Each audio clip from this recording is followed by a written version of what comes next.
everyone, it's author Sandra Wilson here in the Kindness Kangaroo Library for another Kangaroo tale. Kindness Kangaroo, what story are we sharing today? Today we're going to read Adventures with My White Cane, The Field Trip, written by me, Sandra Wilson. And as always, in the description below, you'll find a link where you can go and get a copy of the book yourself. Make sure you also to like this video and to subscribe to our channel so you don't miss any of our stories, because there'll be more Adventures with My White Cane stories. Okay, here we go. Cliff and Burt sat together on the bus. They were going on a field trip to the museum and they were excited. "I love to play I Spy when I go places," Donna said. She and her twin sister Debbie were sitting across the aisle. Sounds fun," replied Burt quietly, with a glance at Cliff. "Yes, it's perfect," Cliff said. "I would love to know what you see." Donna squirmed in her seat. She had forgotten that Cliff couldn't see when she suggested the game. "I'm sorry, Cliff," she said. "Don't be," replied Cliff. "I want to play." "Oh, do you see a train?" All the kids looked out the window. "There!" Debbie cried. "But Cliff, how did you know?" "I felt the bump of the tracks as we went over, so I wondered if there was a train to spy," Cliff explained. Smiling, they all stared out the window again. "I see a farm field," said Bert. "I wonder what's growing in it," asked Debbie. "Corn," replied Cliff.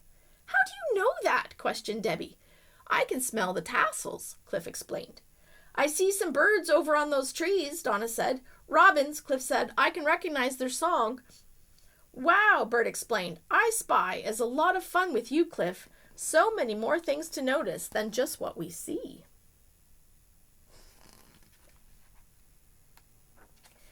"I can see the museum," a student shouted from the front of the bus. "Oh," Cliff said. "Tell me what it looks like." "Well," Bert answered, "it's a brick building."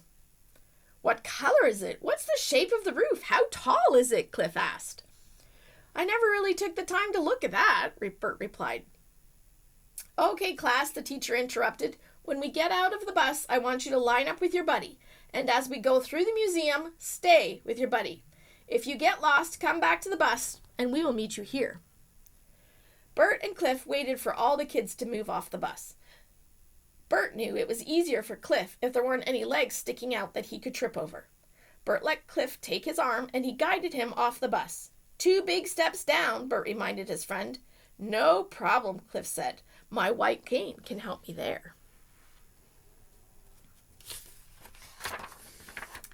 The class filed into the museum 2 by 2. The curator welcomed them and told them the museum was all just for them today. So enjoy exploring, have fun interacting with the exhibits, and meet back here in the lobby by 2 p.m. At first, they all moved as a group. The entrance to the exhibits was through a bat cave. As the kids moved into the darkness, they all slowed down until eventually they came to a stop. "It's so dark in here, I can't see where I'm going," whispered the kid in front. "Oh, I can help," suggested Cliff. He and Bert moved to the front of the line, and, using his cane as a guide, he led the kids through the cave. "Is this what the world looks like to you?" Donna asked. "I can see a bright light like the sun, and I can sense shadows, but I would say it is much like always walking through a cave." Once they were through the cave, the museum opened to so many opportunities to explore. Kids went this way and that way, excited to see all they could see. Bert looked at the signs. "Pirates or space first?" he asked Cliff. "Pirates!" they both shouted together. Cliff could feel the floor change as the friends entered the wooden pirate exhibit. The two boarded the ship, and Cliff turned the wheel while Bert looked out to sea with the telescope. After a little bit more pirate play, the two decided to check out another exhibit. "City or farm?" Bert asked. "I think the farm would be fun," Cliff answered. "We live in a city, so we already know what that's all about." Bert guided Cliff to the farm exhibit, and the two found themselves walking on a grass-like floor. There were games and activities to participate in, all while exploring the farm. Cliff counted the eggs under each chicken and called out the numbers to Bert, who entered them on the gamepad. Cliff laughed, as a squawk would sound whenever he touched each chicken statue. The boys got to pretend to milk a cow and drive a tractor, too. After some hard farm work, the boys were feeling hungry and knew it must be time to stop for lunch. "The cafeteria is that way," Cliff pointed with a smile. "I think we're getting chicken soup." Your senses are amazing, Cliff, Burt pointed out as the two walked in the direction of the soup smell. There was lots of chatter from all the kids sitting at the table at lunch, and as they finished, they all agreed to meet at the balloon room just before it was time to go. It would be fun if they all went in together. Burt and Cliff said goodbye and moved on to the next exhibit, dinosaurs. Cliff loved the dinosaur exhibit because he could touch the bones, hear the simulations of dinosaur sounds, and there was even a dinosaur ribcage tunnel that they could walk through. Cliff heard some bells jingling and wondered what was going on, so he and Burt followed the sound and found a music exhibit. Other kids were enjoying making sounds with the different instruments. Cliff walked across a floor piano and was able to make a song by jumping back and forth. One wall even had sensors that played notes as people walked past. The boys walked from low notes to high notes with a giggle.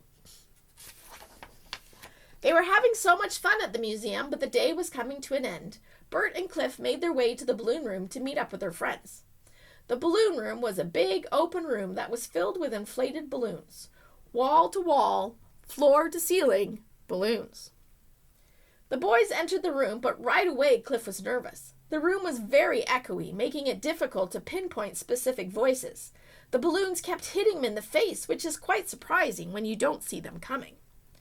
Cliff managed to find a corner of the room to sit down out of the way. He didn't like this room very much, but he needed to wait until Burt had his fun so they could leave. Cliff put his head down on his knees and covered his ears with his hands, hoping for some relief from the noise and flurry. When Burt finally found him in the corner, the balloon room was empty. "Cliff," Burt cried, "I've been looking for you. The teacher called us all to the lobby a while ago. I didn't want to leave without you, but now I'm afraid we won't be able to find our way back on our own." "Don't worry," Cliff said calmly. "We can meet them back at the bus, just like the teacher said we should do if we got lost." "But there are so many hallways, exhibits, stairs, rooms. I don't know the way out." Burt struggled to keep calm. "We just need to take one step at a time," Cliff reassured.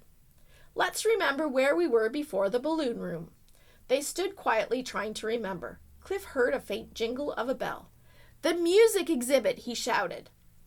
Using his cane to lead the way, he followed the sound of the bell. "Since we walked from low to high the first time, we need to go in the direction of high to low this time."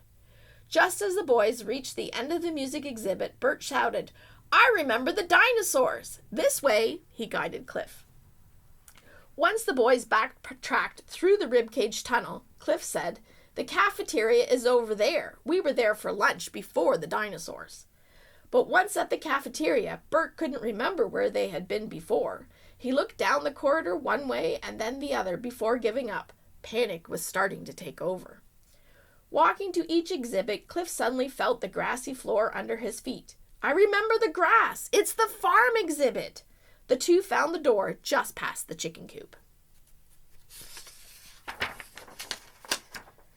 "Now here," Cliff shouted again as he felt the floor change to wood under him. "The pirate exhibit is here." They went up one side of the ship and down the other, getting through the exhibit quickly. Then just as easily as before, Cliff guided Burt through the dark cave. Now the two could take the elevator down to the lobby. "Just 10 steps around this corner to the elevator," Cliff offered. "You counted?" Burt questioned. "Counting is important for me to understand where I am," Cliff explained. "And important when you need to remember where to go," Burt added. Cliff ushered Burt into the elevator and touched the buttons. Each button had Braille writing on it, so Cliff found the L and pushed it. With a beep, the elevator took them down to the lobby, and there was the rest of the class waiting for them. "Oh, thank goodness," the teacher said. "We thought you would be lost for hours." "We just got a little behind," Burt answered, "but with a friend like Cliff, it wasn't a problem at all." "What happened?" asked Debbie and Donna together. "We didn't panic, and we just backtracked to where we had been before," said Cliff. "Observation skills can be a real lifesaver," added Burt, as the class got back onto the bus. "I bet I can spy so much more this time," he explained as they once again began a game of I Spy. So that is the story of the field trip from Adventures with My White Cane series. And this series I wrote about for my friend. So there is my friend, and his name is actually Cliff, just like the mouse. And he has been blind since he was a child, and he's always told me so many wonderful stories of his childhood and all the adventures he got into, and I thought they were worth sharing in a book. And what's important about stories like this that has a character that has this difference is that we can kind of help understand how things work with them a little better. We can understand what we can say, what we can do, because we don't always come across people that have a visual impairment or that maybe have a loss of hearing or have some other disorder or disability. And we don't always know what that means when we do meet them for the first time. And so books that have these kind of characters in them can help us not only understand that person with that disability or disorder, but also understand how we can be around that person. So as you can see, Bert understood he could guide Cliff around, and the other friends, treated him just like a regular classmate, and they talked to played with him.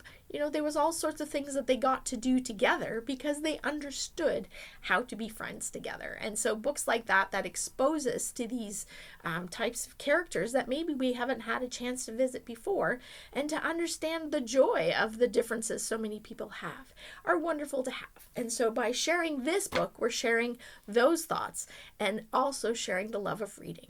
And we want to encourage the love of reading more by sharing book reviews, which means we want you kids to send us a picture of your favorite book.